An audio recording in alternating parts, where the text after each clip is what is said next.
మిత్రులందరికీ నమస్కారం ఫ్రెండ్స్, ఈ వీడియోలో మనం డిఎస్సికి సంబంధించి పబ్లిష్ అయిన అన్ని ముఖ్యమైన వార్తల గురించి క్లారిటీగా చూద్దాం. భారీగా దరఖాస్తులు కుప్పకూలాయని చెప్పేసి మనకి క్లారిటీగా అర్థమవుతుంది. DEd diploma in elementary education, BEd bachelor of education కోర్సులు పూర్తి చేసిన వాళ్ళు దాదాపుగా 7 లక్షల మందికి పైగా ఉంటారు. కానీ ఇప్పుడు దరఖాస్తులు చూసినట్లయితే కేవలం 3,53,598 వరకు మాత్రమే రావడం జరిగినాయి. అంటే మనకి 3,53,000కు పైగా దరఖాస్తులు రావడం అనేది చాలా తక్కువ సంఖ్యలోనే దరఖాస్తులు వచ్చాయని చెప్పుకోవచ్చు.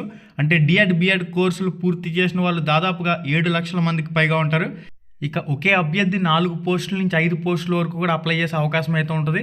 TGT trainer graduation teacher, PGT post graduation teacher, school assistant, దాంతోపాటుగా ప్రిన్సిపల్ పోస్టులకి ఎవరైతే డిఎడ్ బిఎడ్ 2 కోర్సులు కూడా చేశారో వాళ్ళు ఎస్జిటి స్కూల్ అసిస్టెంట్ రెండింటికి కూడా అప్లై చేస్తారు. ఇలా మొత్తంగా 5,67,067 అప్లికేషన్లు అయితే రావడం జరిగినాయి. అప్లై చేసిన అభ్యర్థులు వచ్చేసరికి 3,53,000 మందికి పైగా ఉన్నారు. ఇక జిల్లాల వారీగా ఏ జిల్లాలో ఎంతమంది అప్లై చేశారు ఏంది కదా, దానికి సంబంధించిన డేటా రాగానే తప్పకుండా మన ఛానల్లో వీడియో అయితే పోస్ట్ చేయడం జరుగుతుంది.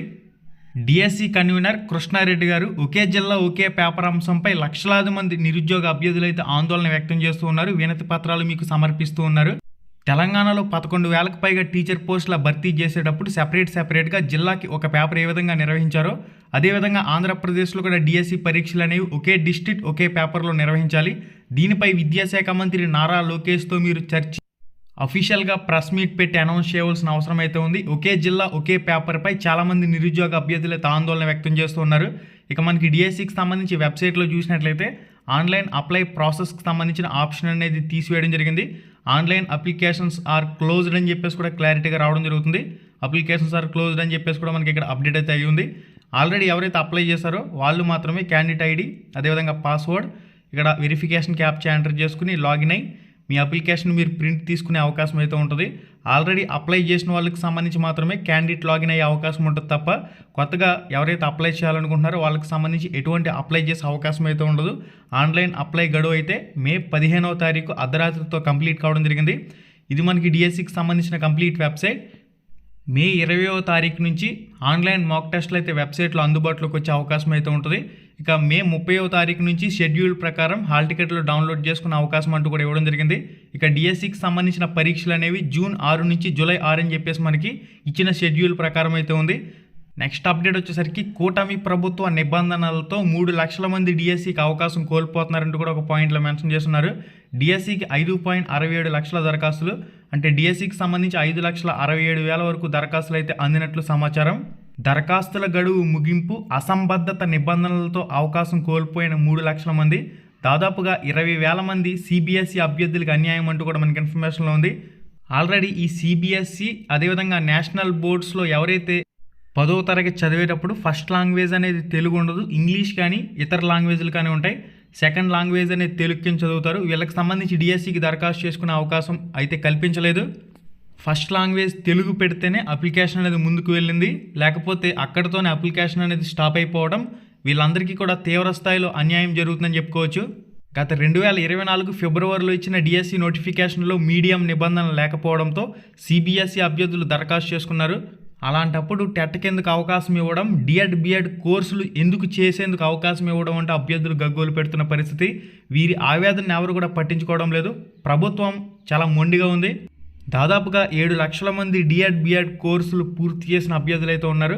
ఇక్కడ ముఖ్యంగా రిజర్వేషన్ క్యాండిడేట్స్ ఎవరైతే ఉంటారో ఎస్సీ ఎస్టీ బీసీ దివ్యాంగ అభ్యర్థులకు సంబంధించి 40%, అదేవిధంగా ఓసీ క్యాండిడేట్లకి 45%, రిజర్వేషన్ అభ్యర్థులకి 45%, అదేవిధంగా ఓసీ అభ్యర్థులకి 50%, ఇంటర్మీడియట్లో ఉంటేనే అప్లికేషన్ అనేది తీసుకున్నారు. మార్కుల నిబంధన ఉన్నా పట్టించుకోకుండా సుప్రీంకోర్టు తీర్పు, ఎన్సిటి గెజిట్కి విరుద్ధంగా దరఖాస్తుల స్వీకరణ ప్రక్రియ పూర్తి చేయడంతో దాదాపుగా 3 లక్షల మంది డిఎడ్ బిఎడ్ అభ్యర్థులు అయితే అవకాశం కోల్పోతున్నారంటే ఒక పాయింట్లో మెన్షన్ చేశారు. మొదటి లాంగ్వేజ్గా తెలుగు ఖచ్చితంగా చదవాలనే నిబంధన పెట్టడంతో దాదాపుగా 15,000 నుంచి 20,000 మంది అనర్హులైతే వారికి DEd diploma in elementary education, BEd bachelor of education కోర్సులు చేసేందుకు ఎందుకు అవకాశం ఇచ్చారని కూడా అభ్యర్థులు గగ్గోలు పెడుతున్నారు. శుక్రవారం నుంచి పరీక్ష కేంద్రాల ఎంపిక, హాల్ టికెట్ల జారీ తదితర అంశాలకు సంబంధించిన కసరత్తు అయితే జరుగుతున్నట్టు కూడా మనకి ఇన్ఫర్మేషన్లో పబ్లిష్ చేస్తున్నారు. ప్రతి అభ్యర్థి డిఎస్సికి సంబంధించి అప్లై చేసుకునేటప్పుడు 5 రకాల జిల్లాల first preference, second preference, third preference అయితే ఇవ్వడం జరిగింది కదా. దాని ప్రకారం ఇక్కడ పరీక్ష కేంద్రాలను అయితే ఎంపిక చేయడం జరుగుతుంది. వెబ్ ఆప్షన్లు ఇటువంటి అవకాశం ఏమీ ఉండదు. డైరెక్ట్గా వాళ్ళే పరీక్ష కేంద్రాన్ని సెలెక్ట్ చేసి ఇచ్చే అవకాశం అయితే ఉంటుంది. మనకి నెక్స్ట్ అప్డేట్ వచ్చేసరికి డిఎస్సికి గడువు పెంచాలి, జిల్లాకు ఒకే పేపర్, వయోపరిమితి పెంచాలి, ప్రభుత్వానికి అభ్యర్థుల వినతులంటూ మనకి విశాలాంధ్ర బ్యూరో న్యూస్ పేపర్లో మెయిన్ ఎడిషన్లో ఈ ఆర్టికల్ అయితే రావడం జరిగింది. నిరుద్యోగుల పోరుబాట, మండు టెండలు సహితం లెక్క చేయకుండా డిఎస్సికి సంబంధించిన న్యాయబద్ధమైన డిమాండ్లు అయితే కోరుతూ ఉన్నారు.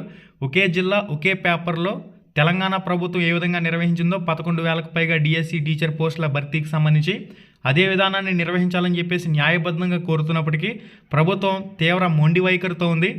వివిధ సెషన్లలో పరీక్ష పత్రాలు రావడం వల్ల, నార్మలైజేషన్ విధానం వల్ల పారదర్శకత లోపిస్తుందని, పారదర్శకంగా టీచర్ పోస్టుల జరిగే విధంగా ఇక్కడ ఒకే జిల్లా ఒకే పేపర్ అంశంపై కూడా ప్రభుత్వం కనీసం స్పందించని పరిస్థితి. పరీక్షలకి నోటిఫికేషన్కి మధ్య కంపల్సరీగా 90 రోజుల ప్రిపరేషన్ సమయం ఉండాలని కోరుతున్నప్పటికీ అభ్యర్థుల డిమాండ్లని ఏమాత్రం పట్టించుకొని రాష్ట్ర ప్రభుత్వం డిఎస్సి అభ్యర్థుల్ని రెచ్చగొట్టే విధంగా ఇక్కడ చర్యలు అయితే చేస్తూ ఉండడం అభ్యర్థుల్ని తీవ్ర అసహనానికి అయితే గురి చేస్తుంది. జూన్ 6వ తారీఖు నుంచి జూలై 6వ తారీఖు వరకు మొత్తంగా 4 రోజుల పాటు పరీక్షలు నిర్వహిస్తామని చెప్పి షెడ్యూల్ ఇచ్చున్నారు. ఇప్పటికే రాష్ట్ర విద్యాశాఖ స్పష్టం చేసిన విషయం విదితమే. సరిగ్గా ఇదే తేదీల్లో రైల్వే శాఖకు సంబంధించిన RRB, NTPC, non technical popular కేటగిరీకి సంబంధించి కూడా జూన్ 5వ తారీఖు నుంచి జూన్ 25వ తారీఖు వరకు పరీక్షలు నిర్వహించడం. దేశవ్యాప్తంగా మొత్తం 20 లక్షల మంది నిరుద్యోగులు దరఖాస్తు చేసుకున్నారు. ఎన్నో నెలలుగా ప్రిపేర్ అవుతూ ఉన్నారు. ఇక్కడ డిఎస్సికి సంబంధించి ప్రిపేర్ అవుతున్న అభ్యర్థులు కూడా ఈ ఆర్ఆర్బీకి సంబంధించిన పరీక్షలకు అప్లై చేస్తున్నారు. ఇక్కడ 2 పరీక్షలకు సంబంధించి ఒకేసారి ఎలా సన్నద్ధం అవ్వాలంటూ కూడా అభ్యర్థులు ప్రశ్నిస్తున్న పరిస్థితి.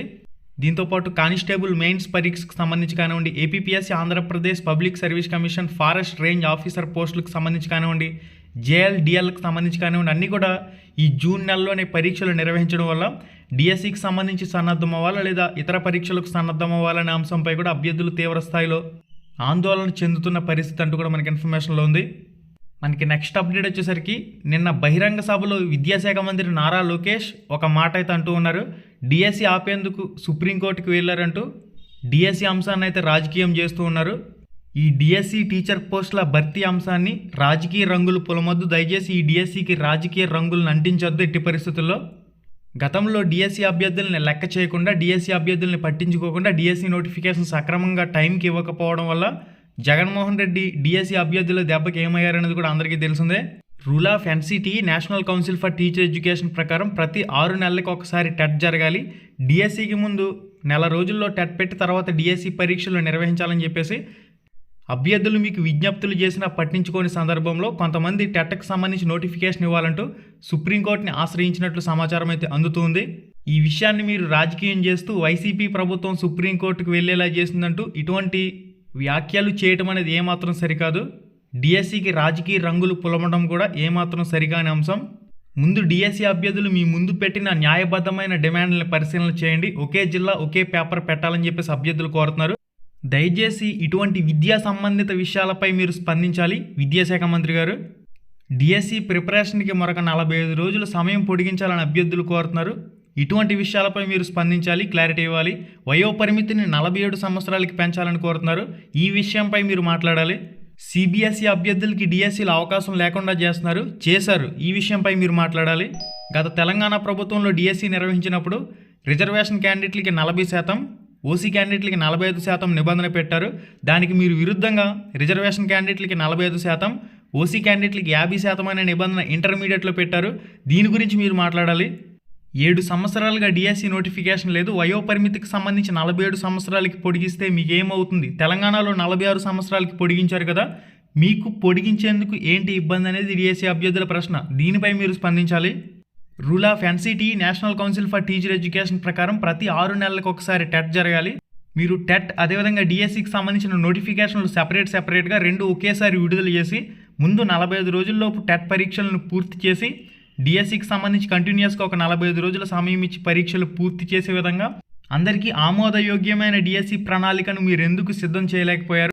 అభ్యర్థులు కోరుతున్న న్యాయబద్ధమైన డిమాండ్లపై కనీసం మీరు ఎందుకు పరిశీలన చేయలేకపోతున్నారు? ఇటువంటి అంశాలపై స్పందించాలి విద్యాశాఖ మంత్రి నారా లోకేష్ గారు.